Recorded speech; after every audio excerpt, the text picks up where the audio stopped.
Salut à tous, j'espère que vous allez bien. Le Seigneur fera grâce. Sans plus tarder, entrons dans la thématique de ce jour.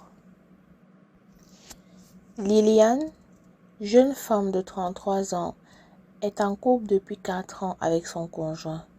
Elle dit, je réitère ses propos. Mon conjoint et moi, nous nous connaissons depuis 10 ans et c'est depuis 4 ans que nous avions décidé d'être en couple. Très amoureuse, j'ai accepté de vivre avec lui sous le même toit pour lui prouver mon amour. Au bout d'une année, nous avions acheté une parcelle de terrain ensemble. Tout se passait très bien.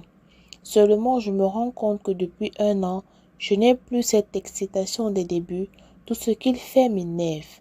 Je l'aime, mais j'ai vraiment du mal à retrouver cet enthousiasme que j'avais au départ.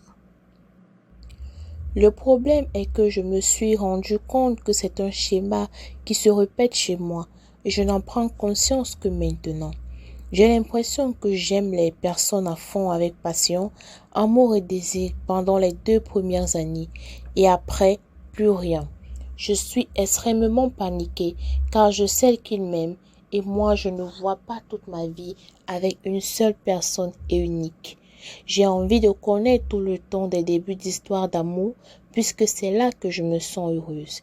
C'est une situation compliquée car je ne sais pas quoi faire entre le quitter ou alors essayer de vivre ainsi avec lui. Que faire? Tout d'abord, nul n'a le monopole du savoir. Je te donnerai mes modestes conseils tirés de mon vécu et de la société actuelle. Tu sais, Liliane, quand tu es enceinte, tu vas passer par beaucoup d'étapes avant de rencontrer ton bébé. Tu vas prendre du poids, tu auras des nausées et j'en passe. Tout ça, c'est pour un but précis, porter ton bébé après 9 mois. Ça s'appelle des sacrifices. Dans la vie, il faut faire des sacrifices. Dans chaque nouvelle étape de ta vie, il y aura toujours des sacrifices à faire. Sur cette terre, tout le monde veut tout. Le temps que tu prends à réfléchir à de nouvelles conquêtes, prends plutôt ce temps pour reconstruire la passion que tu avais pour ton conjoint au début. Tout est bon, mais tout n'est pas utile. Arrête d'être insatiable. Arrête d'être ce genre de personnes qui veulent toujours plus. Contente-toi du peu que tu as et transforme ce que tu as en quelque chose de reluisant, quelque chose qui pourrait être attirant, quelque chose qui pourra pousser les autres à prendre ton foyer comme modèle. Vois-tu, lorsqu'on sème une graine ou plante un noyau, la première chose qui sort de la terre, c'est la fleur. La petite fleur va laisser place aux feuilles qui ne seront pas aussi belles que la fleur. Et plus ces feuilles vont grandir, plus elles seront moins belles dues aux intempéries comme la poussière, le soleil, etc. Toutes ces intempéries sont nécessaires pour obtenir le produit final qui sera le fruit.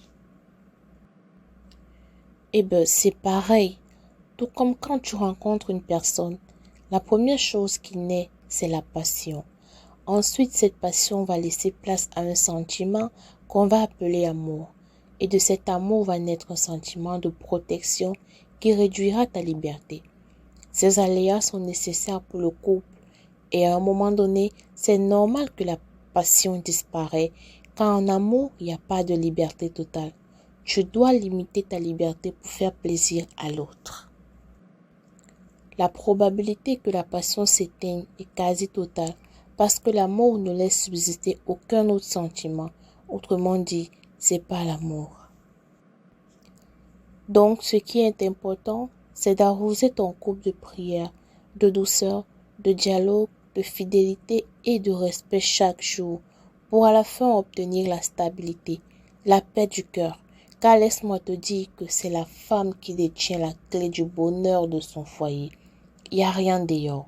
Mais si tu t'arrêtes toujours à la première étape de la relation pour aller voir ailleurs, laisse-moi te dire que tu laisseras passer ton vrai bonheur pour un petit plaisir d'un temps. Arrête de regarder juste le présent et focalise-toi sur l'avenir. Car oui, tu ne resteras pas jeune éternellement. C'est la fin qui justifie les moyens. Ce fut un plaisir d'avoir fait cette vidéo. N'oubliez pas de vous abonner, liker et commenter. Et on se dit à la prochaine. Que le Seigneur nous garde.